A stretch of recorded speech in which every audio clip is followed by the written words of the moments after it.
the Can series. My name is Linda Hyder, and I'm with the University of Tennessee Extension here in Sevier County, and I'm honored to have with me joining in this series Sarah Vaden, who is the Jefferson County Extension Agent. And together we're going to present this series to you on canning fruits and vegetables. It's just basic food preservation skills. Typically during this time, we are doing group meetings in our office. However, due to the COVID guidelines, we thought this time we'd bring the information to you through technology. Our goal is to give you confidence and knowledge in canning foods. Whether you're a first-time canner, we'll give you some confidence, or perhaps you've been canning for years and you just want to make sure what you're doing is correct. We hope that you'll join us for the Can series. As far as canning, basically what is it? It's a way of preserving food.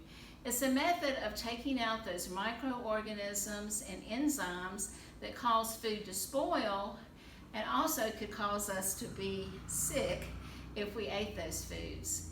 So it's very important as we're canning, number one, that we use research-based information, because a lot of research has gone into foods and canning, the amount of time, the amount of heat. What type of foods can we preserve by canning?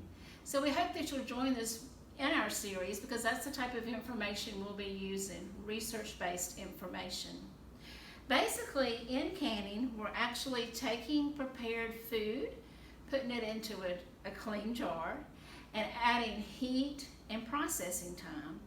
During that time, air is driven out of the jar, and the vacuum seal actually forms on the jar, keeping that tight, keeping extra air, keeping air from coming in, keeping microorganisms from coming in as it's sitting there, so we know that it's safe. Basically, as far as canning, there's only two ways to can food. You can use a pressure canner, or you can use a hot water bath. Pressure canner is for your vegetables, your soups, your meats, your seafood. The hot water bath canner is for your fruits, your jellies, your jams, and your pickles. Well, really, why is there a difference? The main reason is because an ugly old microorganism that we do not want to have is called Clostridium botulism, and I'm just going to call it botulism because I think that's a term that we're familiar with. We want to make sure we get rid of that botulism in our canned foods, and also those enzymes we want to inactivate so they will not cause the food to spoil. Clostridium botulism is found in the soil. It's natural. It's been around for years, and we wash our fruits and vegetables, but it still may be on those, but when we eat them fresh, it's no problem. However, when we take that particular microorganism and put it in a certain environment, it's been known to produce toxins, and those toxins are what leads to botulism, which, depending on the severity, depending upon the immunity system of a person, botulism could lead to death. It could be fatal. Or it could just make you sick. Either way, we don't want that. I was looking on a little research about this. Every year, there are some cases reported of botulism from improperly canned foods. The largest population that had this was back in 2015. Unfortunately, a lady made a potato salad, and she canned her potatoes incorrectly. And the potatoes were not heated afterwards or anything, and like 29 people got botulism from eating her potato salad. Fortunately, no one died, but many of them were hospitalized. So you don't want to be that person. We want to make sure we take care of that botulism.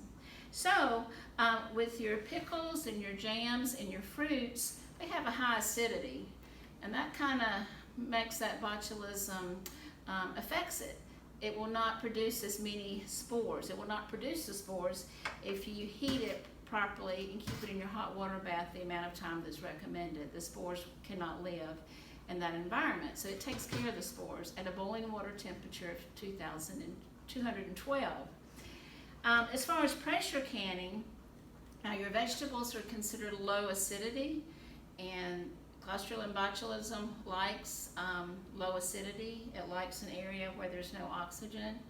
So we need to make sure we do a little bit more with our vegetables in our soups and our meats. Therefore, when we're canning those, we will put them in a pressure canner where the temperature can reach 240, a much higher temperature, to make sure that those spores are inactivated or killed.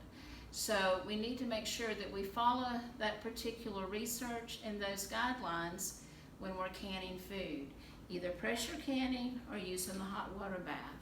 So therefore, if you read or hear about canning in your oven, canning in the dishwasher or the microwave, I hope you'll say, nope, I'm not going to do that.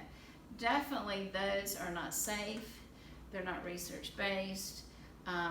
Think about that. Even the way our grandparents did it years ago, times have changed. Make sure that you do it safely in the correct way by using a pressure canner or a hot water bath, because once you go to the trouble of canning, which it can be very enjoyable, you want to make sure whatever you can is something that you will enjoy for months to come. Thank you for joining us, and we'll look forward to seeing you in our next Can series.